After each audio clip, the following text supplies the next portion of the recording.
Hello, എല്ലാവർക്കും എൻ്റെ സ്നേഹം നിറഞ്ഞ പുതുവത്സര ആശംസകൾ. അപ്പോൾ ഇന്ന് നമ്മൾ പുതുവർഷമായിട്ട് ഒരു അടിപൊളി ബ്രേക്ക്ഫാസ്റ്റാണ് കേട്ടോ രാവിലെ ഉണ്ടാക്കുന്നത്. ഒട്ടും കട്ടാതെ ഓട്സിൻ്റെ ഉപ്പുമാവ് എങ്ങനെ ഉണ്ടാക്കുന്നത് നമുക്ക് നോക്കാം. ഹെൽത്തി ഉപ്പുമാവ്. അപ്പോൾ അതിന് വേണ്ടി ഒരു പാൻ ചൂടാകാൻ വെച്ചിട്ടുണ്ട്. അതിലേക്ക് 1 കപ്പ് അളവിൽ ഓട്സ് ഇട്ട് കൊടുത്തിട്ട് നമുക്ക് ചെറുതായിട്ടൊന്ന് വറുത്തെടുക്കണം. ഒരുപാട് വറുക്കേണ്ട ആവശ്യമില്ല, എന്നാലും ഒന്ന് ചെറു ചൂടിൽ ഒന്ന് വറുത്തെടുക്കണം. ഗ്യാസ് നല്ലോണം കുറച്ച് വെച്ചിട്ട് വേണം ചെയ്യാൻ. ഒട്ടും കരിയാതെ ഇത് വറുത്തെടുക്കണം. നമ്മൾ റവയൊന്നും വറക്കണം, അത്രയും ടൈം വറക്കേണ്ട ആവശ്യമില്ല കേട്ടോ. പെട്ടെന്ന് ചൂടായി വരികയും ചെയ്യും. ഗ്യാസ് കൂട്ടി വെച്ചിട്ടുണ്ടെങ്കിൽ കരിയും ചെയ്യും. അപ്പോൾ നല്ലോണം ഗ്യാസ് കുറച്ച് വെക്കണം, പെട്ടെന്ന് കരിയും. അപ്പോൾ അതൊക്കെ ഒന്ന് നന്നായി ചൂടായി വന്നിട്ടുണ്ട് കേട്ടോ. അതൊരു പാത്രത്തിലേക്ക് മാറ്റിയതിന് ശേഷം അതേ പാനിൽ തന്നെ ആവശ്യത്തിന് എണ്ണ ഒഴിച്ച് കൊടുത്തിട്ട് നമുക്കതിലേക്കുള്ള കടുകൊക്കെ ഒന്ന് പൊട്ടിച്ചെടുക്കണം. അപ്പോൾ എണ്ണ ചൂടായി വരുമ്പോൾ കടുക് ഇട്ട് കൊടുത്തിട്ടുണ്ട്. പിന്നെ നമ്മൾ അതിലേക്ക് ഇട്ട് കൊടുത്തിരിക്കുന്നത് ബീൻസാണ് കേട്ടോ. ബീൻസ് നിർബന്ധമില്ല, ഉണ്ടെങ്കിൽ മാത്രം ഇട്ട് കൊടുത്താൽ മതി. ബീൻസോ ക്യാരറ്റോ അങ്ങനെ എന്തെങ്കിലും വെജിറ്റബിൾസ് ഇട്ട് കൊടുത്താൽ നല്ലതാണ്. പിന്നെ അതിലേക്ക് സവാള പൊടിയായി അരിഞ്ഞത്, ചെറിയൊരു ഇഞ്ചിയുടെ കഷ്ണം പൊടിയായി അരിഞ്ഞത്, പിന്നെ എരിവിന് ആവശ്യമായിട്ടുള്ള 2 പച്ചമുളക് ഞാൻ എടുത്തിരിക്കുന്നത്. എരിവ് വേണമെങ്കിൽ കുറച്ചും കൂടി കൂട്ടിയെടുക്കുക. പിന്നെ കറിവേപ്പില എല്ലാം കൂടി ഒന്ന് 2-3 മിനിറ്റ് വഴറ്റുണ്ട്, കൂടുതലൊന്നും വഴറ്റണ്ട കേട്ടോ.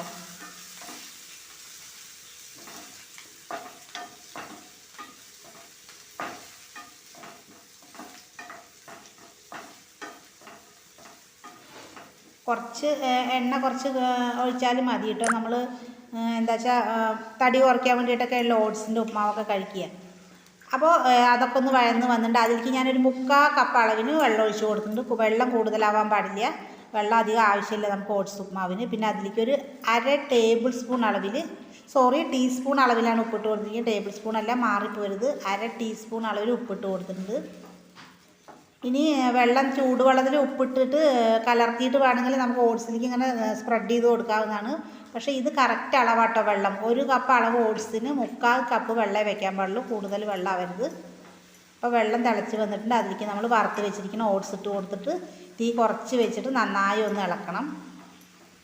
വേണ്ട, വെള്ളത്തിൻ്റെ അളവൊക്കെ കറക്റ്റാണ്. വെള്ളം കൂടി പോയി കഴിഞ്ഞാൽ ഓട്സിൻ്റെ ഉപ്പുമാവ് കട്ട പിടിക്കും, ഒട്ടും കഴിക്കാൻ ടേസ്റ്റ് ഉണ്ടാവില്ല. കണ്ടില്ലേ, വിട്ട് നല്ല ഒട്ടും കട്ട പിടിക്കാതെ നമ്മുടെ ഓട്സിൻ്റെ ഉപ്പുമാവ് ഇവിടെ റെഡി ആയി കഴിഞ്ഞിട്ട് കേട്ടോ. അടിപൊളി ടേസ്റ്റാണ്. അപ്പോൾ എല്ലാവരും ഇതൊന്ന് ഉണ്ടാക്കി നോക്കിയിട്ട് നിങ്ങളുടെ അഭിപ്രായങ്ങളൊക്കെ താഴെ കമൻറ്റ് ബോക്സിൽ അറിയിക്കുക ഫ്രണ്ട്സ്. നമ്മുടെ ചാനലൊക്കെ ഒന്ന് ലൈക്ക് ചെയ്യുക, സബ്സ്ക്രൈബ് ചെയ്യുക. അതുപോലെ നിങ്ങളുടെ അഭിപ്രായങ്ങളെല്ലാം താഴെ കമൻറ്റ് ബോക്സിൽ അറിയിക്കണം ഫ്രണ്ട്സ്. കണ്ടോ, നമ്മുടെ ഓട്സിൻ്റെ ഉപ്പുമാവ് ഇവിടെ റെഡിയായി. ഒട്ടും കട്ട കെട്ടിയിട്ടില്ല, നല്ല ടേസ്റ്റുമാണ് കേട്ടോ. അപ്പോൾ ചാനൽ എല്ലാവരും ഒന്ന് സബ്സ്ക്രൈബ് ചെയ്യണേ ഫ്രണ്ട്സ്. എളുപ്പമുള്ള മറ്റൊരു ഡിഷുമായിട്ട് നാളെ വരുന്നവരേക്കും എല്ലാവർക്കും ബൈ.